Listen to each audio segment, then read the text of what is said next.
Will the House please come to order and members kindly take their seats? Good morning. The devotional today will be led by Representative Kevin Winter of Ludlow.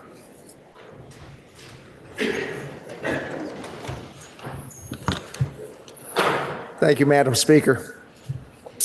Good morning, legislators and our extraordinary legislative staff. Allow me as a freshman to thank all of you for the warm welcome and the patience shown as we learn the ropes. It's a lot like trying to drink from a fire hose. So I'm not here in a position to offer advice. Rather, I'd like to remind us of some of the old and familiar insights with the goal of encouraging us all to keep up our arduous work for the good of our friends, families, and fellow Vermonters. As we tackle significant challenges with insufficient funding and so many Vermonters needing help, our goal should be to provide hope that life in our beautiful state can be enjoyed and sustained for many years to come. We should be looking for solutions, long-term fixes rather than Band-Aids. Hopefully you agree. There's a marble engraving downstairs in the Abraham Lincoln hallway under the dome that our founding fathers penned almost 250 years ago on July 24th, 1774, during a General Assembly. It's included in our Vermont Constitution, and it reads as follows: "The frequent recurrence to foundational principles, a firm adherence to justice, moderation, temperance, industry, and frugality are absolutely necessary to preserve the blessings of liberty and keep government free." Who could argue with quote unquote preserving the blessings of liberty and keeping government free? To attain these virtues, we must have wisdom, not just data and science, but an understanding of how to gather both and use them properly.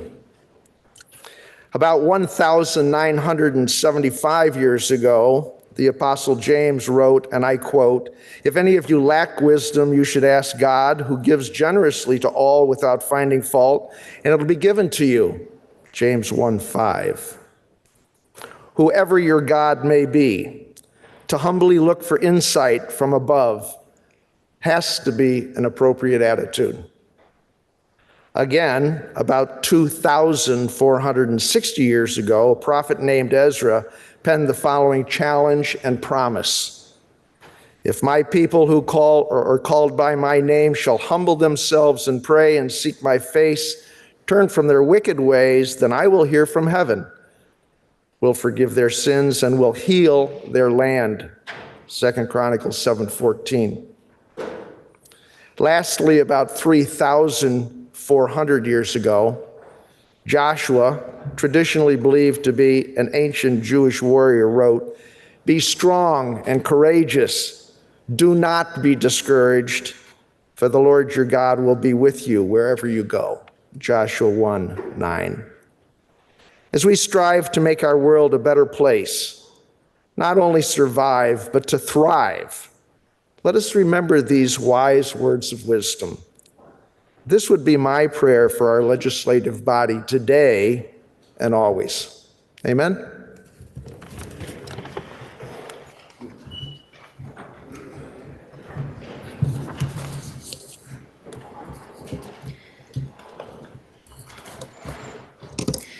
Well, it's hard to believe that it's this time again to recognize another group of pages and thank them for their service. Good morning, everyone. I'm honored to thank and acknowledge our second group of legislative pages for their important contributions to this legislative session. As legislative pages, you play a crucial role here in carrying the conversations and information that spurred the creation of bills that later become law. As a group, you work together and we're stewards of the building, guiding visitors and supporting legislators and staff each day and every day. Your time under the Golden Dome has made a lasting impact, and each and every one of you brought your own unique backgrounds and skills to help make the 2025 legislative session a success. Just like those who came before you, you are now an invaluable part of our legislative family. I hope your experience here has been enriching and that you had the chance to learn and explore the building and immerse yourselves in the legislative process and how it works. I also hope you form meaningful relationships with each other and legislators in the building, and that you'll stay connected with this institution for all the years ahead. So on behalf of all the members of the House, we wish you the very best in your future endeavors and hope that you'll come back and visit us soon. Thank you so much.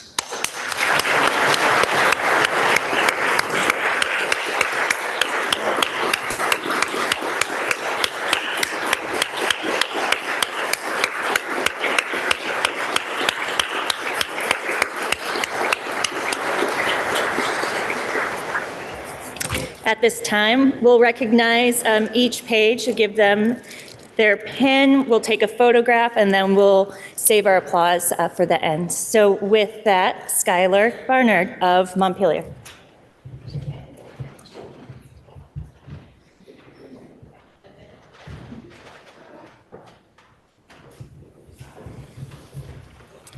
Next is Molly Dispathy of Danville.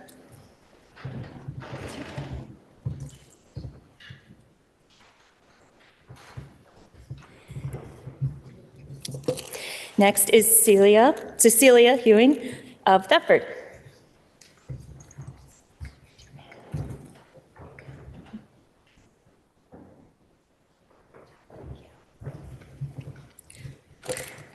Elliot Olstead of Lincoln.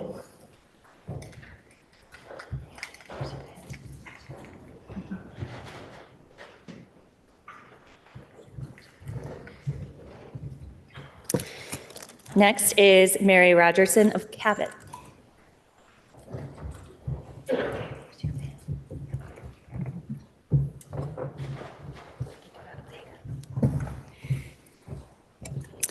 Heidi Thompson of Reading.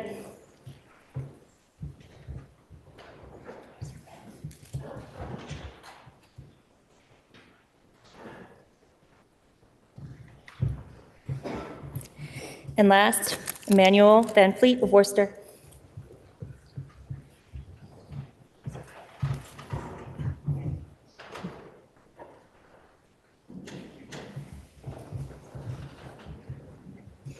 All right, let's give them another round of applause. Thank you.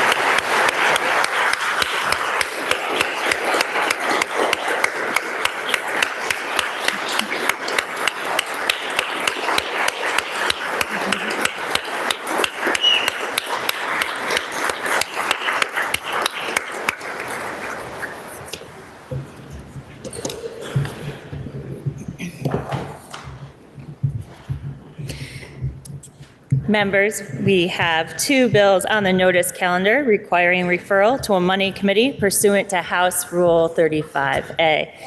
The first is Senate Bill 18, which is an act relating to licensure of freestanding birth centers affecting the revenue of the state. The bill is referred to the Committee on Ways and Means. The second is Senate Bill 27, which is an act relating to medical debt relief and excluding medical debt from credit reports. Carrying an appropriation, the bill is referred to the Committee on Appropriations. Are there any announcements? Member from Burlington. There it is. Okay. Madam Speaker, the National Guard and Veterans Affairs Caucus will be meeting next Tuesday at 8 a.m. in room 10. All are welcome, so we hope to see a lot of you there. And then tomorrow is the Vermont Air National Guard Legislative Day in South Burlington. You all have an email in your inbox from Lieutenant Colonel Megan Smith that was sent on April 2nd. If you plan on going tomorrow, please RSVP by 12 p.m. today. I hope to see you there tomorrow as well. Thanks. Member from Waitsfield.